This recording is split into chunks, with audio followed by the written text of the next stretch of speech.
Gimana caranya menentukan pasangan agar kita mendapatkan pasangan yang tepat?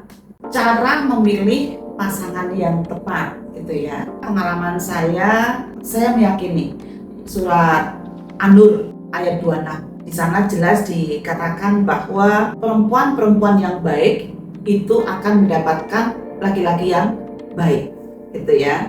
Dan laki-laki yang gak baik itu akan mendapatkan perempuan yang tidak baik juga gitu. Nah, saya berangkat dari keyakinan itu. Karena itu kalau saya ingin mendapatkan pasangan yang baik, saya harus menjadi yang terbaik dengan diri saya. Sehingga katakanlah gini ya, di dalam ajaran agama kita tuh kalau menikah itu kan memilih yang sekufu. Nah, sekufu di sini menurut saya bukan hanya sekufu dalam arti sesama muslim gitu ya kalau dari sisi agama, tetapi juga ketika sesama muslim itu cabang-cabangnya itu sama atau tidak. Misalnya gini, apakah dia muslim dan sholat 5 waktu, lalu puasa wajib gitu ya, atau juga tidak hanya itu, tapi juga kadang-kadang melakukan puasa sunnah gitu, kadang-kadang juga melakukan sholat sunnah misalnya. Nah, atau mungkin tambah lagi nih, ya cara beragamanya kalau bisa jangan ibadah waktu aja dong, tapi bagaimana dengan ibadah sosialnya, sehingga ada naik lagi tuh.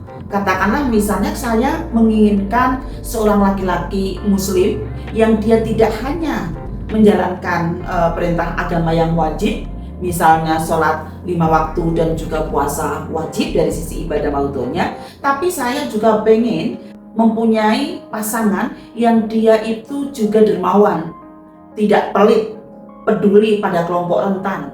Ya, nah karena itu harus saya terapkan pada diri saya sendiri, sehingga saya sebagai muslimah mencoba untuk selalu istiqomah untuk menjalankan perintah-perintah ibadah maudhu, yaitu puasa, sholat ya, dan sebisa mungkin juga menjalankan puasa dan sholat sunnah gitu ya. Dan selain itu juga yang hablu minan nasnya nih, yaitu ibadah-ibadah sosialnya. Nah, dari situ kok saya kemudian meyakini ya, yang ada dalam Al-Quran surat An-Nur tadi yang tadi saya sampaikan, bahwa perempuan-perempuan yang baik akan mendapatkan laki-laki yang baik, dan laki-laki yang keji juga bisa akan mendapatkan perempuan yang keji. Kita ceritain pengalaman paling yang menentukan suami. Pas menentukan suami, saya agak unik gitu kalau saya ini, karena saat itu ketika saya usia siap menikah, saya orang yang memilih pilihan hidup untuk tidak pacaran. Jadi ketika saat itu karena saya punya keyakinan bahwa saya berusaha menjadi orang yang terbaik untuk diri saya, maka saya sangat meyakini saya insya Allah juga akan mendapatkan laki-laki yang baik. Karena itu memang ini pernah ya Mbak ya kita tuliskan di dalam buku Takdir di Ujung Ikhtiar ya, dalam persoalan itu gitu. Ketika ada dua orang yang sama-sama baiknya dalam agama, saya pasrahkan aja itu kepada Tuhan.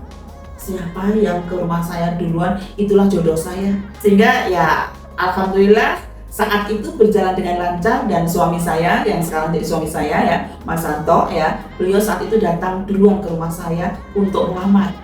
Nah saat itu ya saya terima aja. Saya sangat meyakini ya saat itu ada cinta ba'da nikah, sehingga kita bisa menyelami pasangan kita setelah menikah gitu. Tetapi juga memang kita saat itu agak lama sih.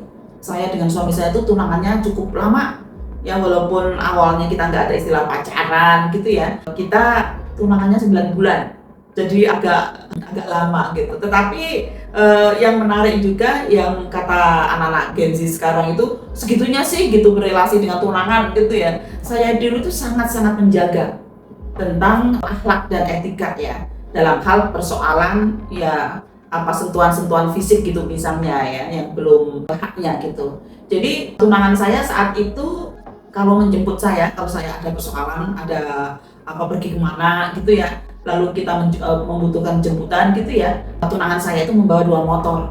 Menjemput saya membawa 2 motor, sehingga pulangnya itu saya pakai motor sendiri, dia boncengan pakai motor satunya dengan temennya gitu ya. Jadi saya sangat menjaga saat itu walaupun dia adalah sudah tunangan saya. Dan benar sekali ketika kami menikah, setelah menikah itu barulah bergandengan tangan, jalan di pantai, jadi kayak pacaran, itu betul-betul setelah menikah gitu.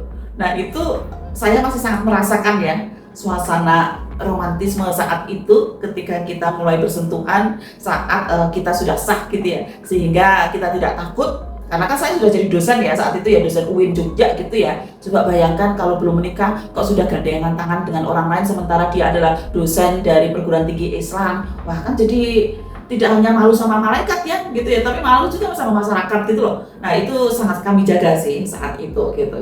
Saya pikir itu ya Mbak Retno, makasih.